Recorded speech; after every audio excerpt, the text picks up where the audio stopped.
مولانا رومی فرماتے ہیں، خاموشی سمندر ہے اور گفتگو نہر کی طرح ہے۔ تجھے سمندر تلاش کر رہا ہے، تو نہر کی تلاش نہ کر۔ مزے میں ہے وہ شخص جو خود ہی سے نکل گیا اور کسی زندہ دل مرشد کامل کا شریک صحبت ہو گیا۔ درد دنیا کی دولت سے بہتر ہے تاکہ تو تنہائی میں اللہ تعالیٰ کو پکارے۔ اگر تم خدا کو دیکھنا چاہتے ہو تو اس کا ایک طریقہ ہے کہ تم اپنے دل میں جھانک کے دیکھو، کیونکہ تمہارا دل ایک آئینہ ہے۔ اگر یہ بدی سے پاک ہو تو اس میں خدا بھی نظر آ سکتا ہے۔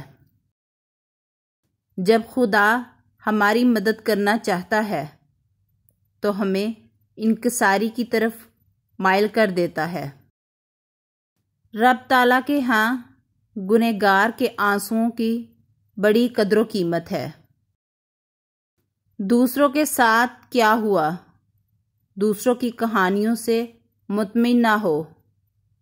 اپنے باطن کی کتاب کھولو اور اپنی کہانی لکھو۔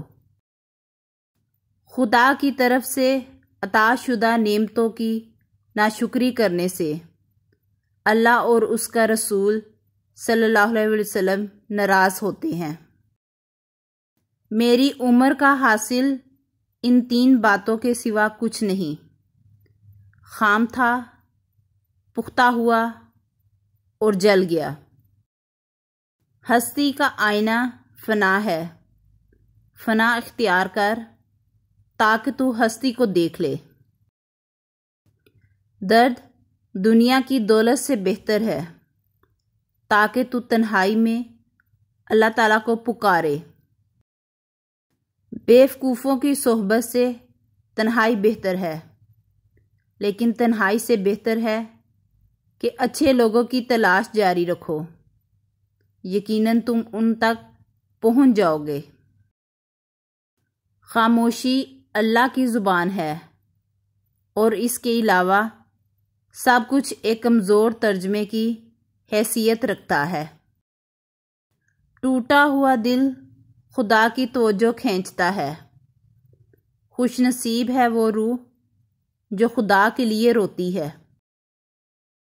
حلال لقمہ کے منہ میں آنے سے عبادت کا رجحان اور آخرت میں جانے کا پختہ یقین پیدا ہوتا ہے۔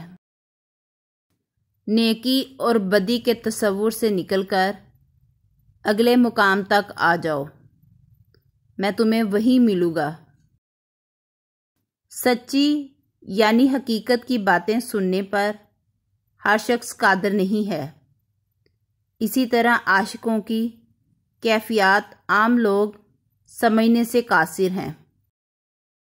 جس شخص نے زندگی میں سرکار دو عالم سے عشق نہیں کیا، اس شخص نے خود کو زندہ ہی جہنم میں ڈال دیا۔ تیرے جسم کی حد 1-2 گز سے زیادہ نہیں ہے، لیکن تیری روح آسمان تک چکر لگاتی ہے۔ میرے کان میں عشق آہستہ آہستہ کہتا ہے، شکاری بننے سے شکار بن جانا بہتر ہے۔ کامل انسان خاک پکڑے تو سونا بن جائے، ناقص اگر سونا لے لے تو خاک ہو جائے۔ کنواں کھودنے والے کنویں میں جا گرتے ہیں، کوئی برا آدمی سزا پائے بغیر نہیں رہتا، اور اچھائی جزا پائے بغیر نہیں ہوتی۔ حق پر یقین رکھو اور باقی جو ہوتا ہے ہونے دو۔